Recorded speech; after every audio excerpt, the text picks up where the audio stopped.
All right, guys, welcome back to SBRvideo.com. We are joined again by Joe Gavazzi in our ongoing quest to make you a more successful sports bettor here with our Get Out of Your Head series. We've covered quite a number of things, ways to make you even a better person, perhaps some would say. And we got a new one today, a way that a lot of people motivate themselves, but it might not be the best way to go, huh? That's exactly right, man. We're going to talk about fear today. And I promise, guys, last touchy-feely article of the segment, we'll get down to some nuts and bolts in just one moment in the next part of the series. But we're going to talk about fear. And whether you know it or not, that's probably your greatest motivator in life. You can think back to childhood. You touched something hot. You got burned. You're fearful of that from now on. You were on a ledge on your porch. You fell off.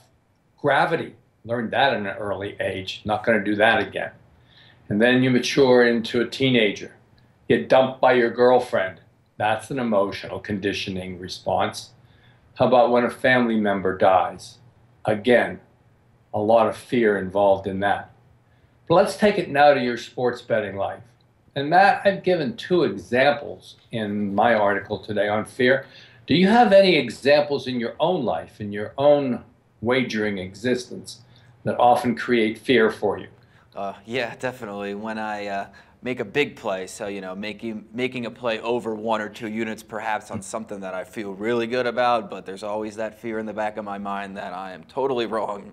Well, let's speak about that because that will actually segue into something that's later.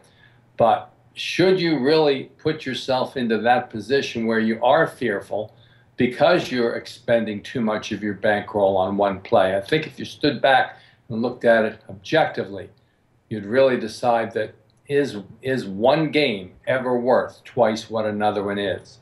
I believe I do think that there are games that qualify as being good enough to put down twice as much as I would on almost any other game.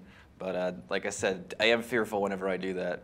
I can agree with the twice as much. More than twice as much I have a problem with, because then you have to balance it out with the fear that you're experiencing and the negative emotions that you're going through. And is that really worth it as you torture yourself by watching the game until the final outcome?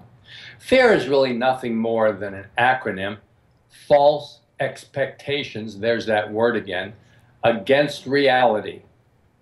And what fear means is that we're really not conditioned at all to deal with things that aren't within the realm of our reality. And so we are fearful of those things.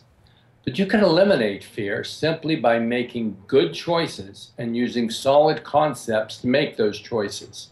As a sports service owner, let me share with you a couple of examples that I hear each and every day. I hear from a client who's mired in a long losing streak. Well, he thinks the best way to get out of that long losing streak is to make one big play.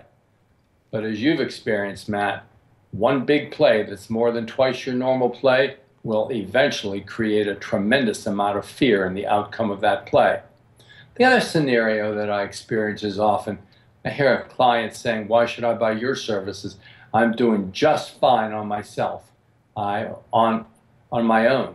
I have a big winning streak now, and in fact, I'm thinking about not playing as much on the next game." Well, again, that's fearful thinking when you know that you should push winning streaks.